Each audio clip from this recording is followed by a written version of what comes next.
Hey guys, Force Fed Nutrition. We're back today. James is still driving. That's what he does. And I have wet hair and all. I worked all morning on out in the yard with my dad, actually at my sister's house in her yard. We were putting together a shed. She had a bunch of wind damage. And so my dad built a shed and I helped just with the finishing touches. My dad is 70, no, not quite 70. Don't tell him I said that. But he's close. I think he's 68. And the man can work circles around me still. But subject of our discussion today, actually, that leads me right into it. So I'm just going to hop in there, James, if that's all right. Go ahead. So my parents were both, my dad was in the military, and he was pretty healthy his whole life. He was always an athlete in high school. But he said when he was in the military, he used to have to starve himself to lose weight. And he would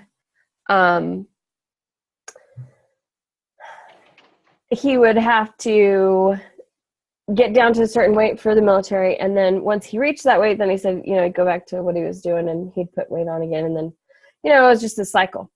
And, but he always did that through exercise. He'd just work his butt off and literally work his butt off and lose the weight that he needed to. So now that he got older, his knees started giving out. He started having a lot of knee issues. Then he started having some health problems, and he was actually diagnosed with diabetes. Well, the same year he was diagnosed, my mom was also diagnosed. They both were diabetics for 8 years, and my mom was on insulin, in fact, for 6 years. And when we moved back from Texas, it was out of necessity. We moved here partly for a lot of reasons. Jimmy's father actually has type 1 diabetes, and he's had 2 transplants, and those kind of started failing. And then, and Jimmy has a daughter from a previous marriage who lives here, and she's wheelchair bound. And so I wanted more opportunity to spend time with her. Then all of our families here, James' family, my family, all of our extended family, parents and brothers, sisters, everyone. So we just felt like it would be good for us to come home. But when we came back, we moved in with my parents, and I really thought that they were in dire situation. My dad's knees were really bad. My mom was having arthritis in one of her knees, and it was really hard for him to go up and down the stairs. They were tired all the time, and both of them were diabetic. My mom had been in the hospital twice with congestive heart failure, so I really felt like we were coming home to take care of them, and that maybe it would be kind of a long-term solution because they needed the help. And their washer and dryers downstairs, so I could do their laundry, all that stuff. This might be news to my parents, but I really did think that it would be mutually beneficial. But our children benefited hugely within the first week of us moving home. They were like different kids. A lot of their behavioral issues were just gone. And I always say, James, tell me if you agree with me. I think it was because we are there to discipline and teach and correct. My parents were there to just love on them. So there was no discipline from my parents. They just loved them. Love, love, love. And then correction and learning, all that came from James and I. So I think just having that increase of love just made this huge difference for them. Plus they had all their aunts and uncles and 2 sets of grandparents, and made all the difference in the world for them. But so my parents were pretty ill when we moved in. Ironically, I was pretty ill, but I wasn't really aware how ill I was. And James was actually plumbing at the time, and he was traveling as a plumber. So he was like never home. So it was a blessing for us. But when we decided to get healthy and we found a solution, then my parents decided they were going to do it with us. And 3 months of changing what we ate, my mom and dad were no longer diabetic. In fact, every few days, my mom had to call the doctor and say, hey, my blood sugar levels are dropping too low. And so they'd have to take her off more of her insulin. Okay, reduce your insulin, reduce your insulin, reduce your insulin. Pretty soon they said, you don't need insulin anymore, just stay on your metformin. Okay, so she did that. And it was just like bam, bam, bam, bam, bam, bam, just quick reduction in all her meds. And same thing for my dad, reduce your metformin. And then 3 months in, they were actually tested. And actually, they were tested 2 months into program. And at month 3, they had the doctor's appointment. And the doctor said, you're no longer diabetic. And this doctor who'd been a disease management physician for 25 years told them she had never had a patient who was no longer diabetic. Now, first of all, there's something wrong with that. If you are a doctor and you're helping people with diabetes and you're not able to help them get over it, but there is a way to get over it, then maybe you're not doing something right. Second, I think a lot of it is about nutrition, and it's hard to change your nutrition without being a nutritionist, without being a dietitian. So our program simplifies that. It gives you, well, we teach you the principles, and you can do it without buying anything from us. But there is a way to buy food from us that simplifies the program so that you can learn those habits of health without getting a degree in nutrition and becoming a dietitian. So that's what my parents did. They changed what they ate. They continued to change what they eat. And my dad's maintained an 85-pound weight loss. My mom must think 60-pound weight loss. But James had been doing a lot of research. Again, listening to podcasts, excuse me. So James, what do you want to interject about that? Well, one thing I've learned is that a doctor from the Mayo Clinic had admitted that C equals MD. I mean, as long as you're passing, you can still be a doctor. So just because they are a doctor, they've gone through extensive training and stuff, doesn't mean that they're the brightest in their field or the brightest in their class. So there are some really, really good doctors out there, and there are some There's some so C doctors. Yep.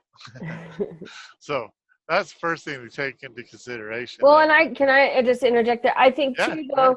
Even those doctors that maybe are C doctors, they still think that they are doing the best they can. They still want to. Oh, yeah. And we always say, you don't know what you don't know. And a lot of doctors have been taught a certain school of thought, and they don't know what they don't know. So continue. Yeah. Well, with that said, that there is a lot of research going into like what is diabetes, how does that work and stuff. But a lot of it does not coincide with the standard protocol or even the government protocol. Yeah, FDA makes a lot of restrictions. Like. Yep. Yeah, not to get too controversial, but a lot of the FDA research, if you want to call it research, tends to be more swayed. Yes. Towards the I mean, there's a lot of politics in it. There's a lot of money involved, which is what politics means, money. So anyways, where I was going with that is that there's a lot more research going into what diabetes is and how it affects the body and stuff. And they've noticed that there is a big increase, like for example, in Japan. There was a big increase in 1980, huge increase in diabetes and obesity. Why is that? Because in 1980 introduced McDonald's to Japan. Sorry, McDonald's. No offense. Exactly. Hey, yeah. And there's a direct correlation. So the fast food industry has played a big part in ours. I mean, it's seductive. You go on the road, it's everywhere. It makes money. And in our minds, we think it makes things easy. We think we're simplifying, but the reality is it takes the same amount of time in most cases to go and buy something fast food as it does to make it at home. Time yourself next time. Anyway. Yep. So where I was going with that is that one of the things that they are learning about diabetes is that it is reversible, that there is no genetic predisposition. There was a guy by the name of Tim Ferriss, one of my idols right now. And he wrote a book called The 4 Hour Body. He underwent a lot of experiments to see um, just what the body is capable of and all that kind of stuff. One thing he's learned, and you'll have to go through the book, and actually there's some, we can put a link to a couple of videos of his presentation, that there's that even if you are genetically predisposed to an unhealthy lifestyle, or predisposed to diabetes, or whatever, that you can change your body at any time. That a lot of our problems, a lot of our genetic issues aren't necessarily genetic, but it's family bringing, because you know, while a lot of researchers saying, oh, it's genetic because this many generations of people are but maybe it's more education, what you pass on. Because the kids are learning what the parents eat, right? And they're learning from their parents, their habits and lifestyles and stuff like that, recipes. So not only is the research of genetic diabetes flawed, but the fact that even if you are predisposed, if you went and got your full blood test and body test and whatever, and find out that you are predisposed to poor muscle development, or poor eating habits, or whatever, or even severe drug addicts who are born with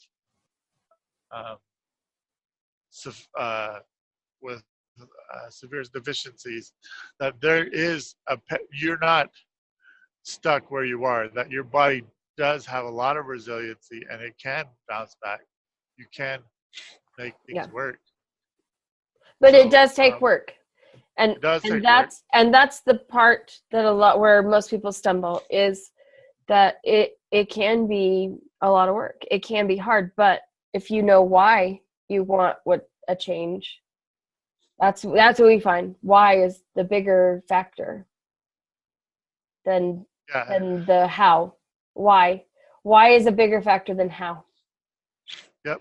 In fact, if you take most programs, even if you gave the purest, simplest diet and exercise, that's all there is to it, right? I mean, really, essentially, that's what it boils down to: just diet and exercise, right? Eat less, move more. We should share a link to our favorite SNL. Eat less, move more. That sounds complicated to me? And essentially, that's all there is to it. But if that's all there is to it, which it is, then we'd all be healthier. Right. But and that's what I've always said. My doctor would always say, oh, you need to lose weight. Not my one doctor, my every doctor. And I'd say, okay, you help me do that then. What is my problem? Why am I not losing weight? Why am I gaining weight? Why, And the key is in the why. You don't have a why. If you need someone else to give you a why, then it's not important enough to you. You've got to reach down and find your own why. Why do I need to diet and exercise? Why is it important to me? What is it that I want to accomplish? Yeah. And then when you find your why, then you can find the how, because the how can make a difference. I mean, there are health issues that affect certain weight loss and that, but if you know why, then you're more motivated to find the how, the right how for you. Right. I mean, that's what essentially, I mean, it all boils down to the why. Simon Sinek did a wonderful book called the Golden Circle, or The Power of Why. And he talked about that the why is what governs everything. I mean, you go to McDonald's, you don't go to McDonald's to buy a hamburger. Yeah. You go to McDonald's because it's fast, cheap, and easy. Right.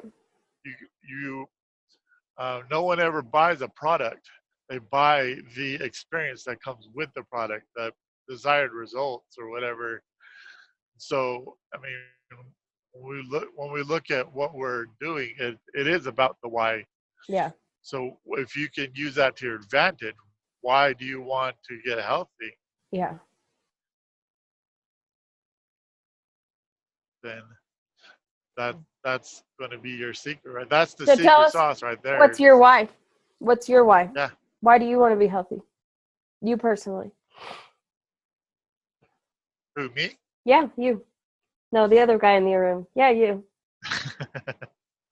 Well, My boyfriend. my Hey, shh, Jimmy, don't know.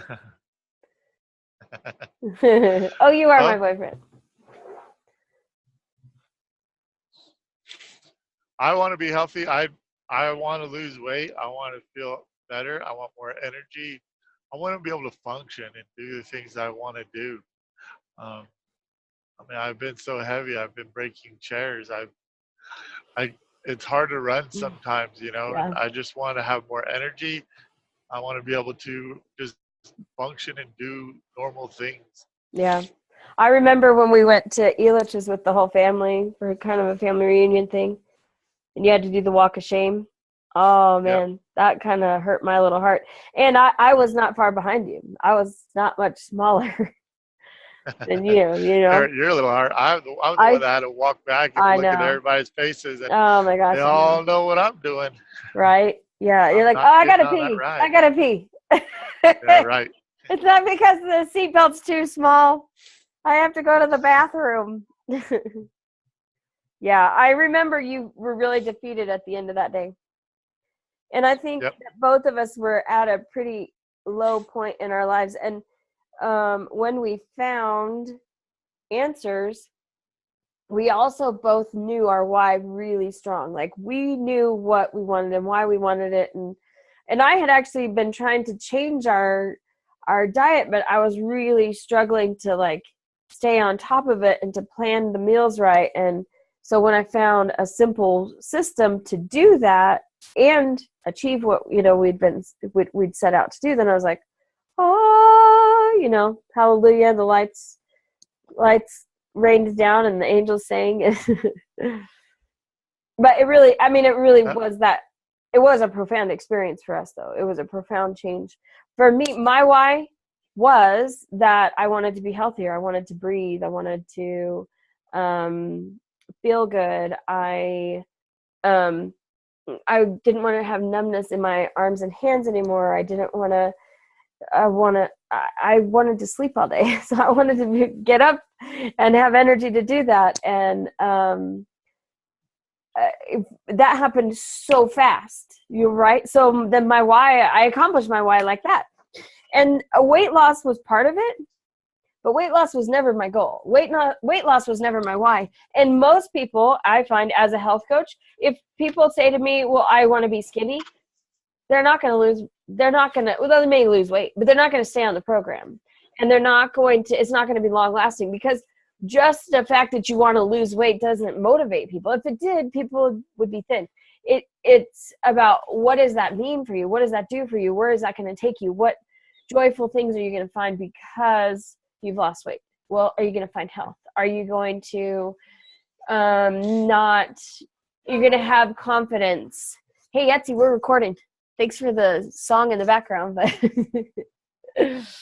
so for me, now my why is that I want to stay healthy. I want to continue to feel this good. I want to actually get outside of myself now. You know what I really want to do? I want to rock climb. I haven't braved it yet, though. I'm going to. And now I've said it to everyone, so now I have to. Just kidding. But didn't have the strength before to lift all of my weight. I weighed 283 pounds. I'm 5'4", and I literally could not lift myself. The other day we were at the park, and there's that spinny thing, and I grabbed onto it, and I thought, oh, I probably can't hold my weight up. I probably can't lift myself up, and I did. I lifted my weight up, and I was like, yes, and I was so excited because there's so much freedom that comes from it. I can do fun things. I can be part of the kids' lives. And I think I've told a million people, I think our children didn't learn how to ride bikes because we didn't have the energy to run next to them. Because as soon as my weight was down and I could breathe again, because my lungs were functioning at only 30% capacity. and they didn't know why, and they kept giving me more medication. And on all the medication I was on, in 6 months, I only increased by 10%. Well, in 3 months on program, I think I went up to like 80% lung capacity. So, I mean, it obviously was a lot more than just something happening with my lungs. It was inflammation in my body, and getting rid of that really just changed our whole world. So that's our whys. But you didn't mention the most important one. Well, I think it's most important. Maybe it's not because you didn't mention it. But your goal, what do you want to do when you reach your goal weight and start? Because your goal is to reach your weight, but then also to train and increase your muscle mass. To do what? I do want to race a triathlon. Mm-hmm. I think that to me would be a final exam, just for me to know that I've reached my health goals, that I'm functioning in a way that I should. Yeah. So I have to say, I mean, part of the reason that we're doing this force-fed nutrition, recording these, is part of its accountability. We want you guys to know where we are. We want to share our journey with you. But we also want to hear your stories. Our heart is to help people get healthy. Our heart is to help people find answers for themselves. And maybe what we're doing isn't the answer for everyone, but it is an answer. And maybe our experience can help you find a better way. And reach out to us if you want us to just cheer you on. We can coach you without any ties. We're here to help and to advise and to just share what the knowledge that we've gained in the last 2 years. So, and that knowledge didn't come in just the last 2 years, though, I have to say. The 38 years prior to that, well, I'm 42. Let's not lie. The 40 years prior to that have all led to this experience, because even the poor health has led me to better understand good health. So it's all been for our learning and good. So what we would love for you to do is comment below why you want change, not necessarily in your physical health. Maybe it is your physical health. Why you want change in your finances, why you want change in your job, why you want change in your relationship, why you want change in your organization, in your keeping your house clean, why you want change in being more active. Whatever it is that you want change in, we want to hear about it. We want you to share your whys. And part of sharing your why is giving you accountability. And when you have accountability to more than just yourself, then it pushes you, because you're like, oh, somebody else sees me. I see you. And it makes us feel like we're important to somebody besides just ourselves. So, and beyond that, supporting other people who share their why helps you to in turn give back to somebody else and help them to know that somebody sees them. We're each important. So share with us your why. Why for whatever it is you want to accomplish. We want to know. And we want to help you be accountable for that. So, Mr. Smith, last words. Yep. There's no change. There's no change. He says that all the time. It's true. You got to change something if you want something else to change. So on that note, change something. Make a change so that you can have the change that you want. All right. See you guys soon. Happy June 2nd.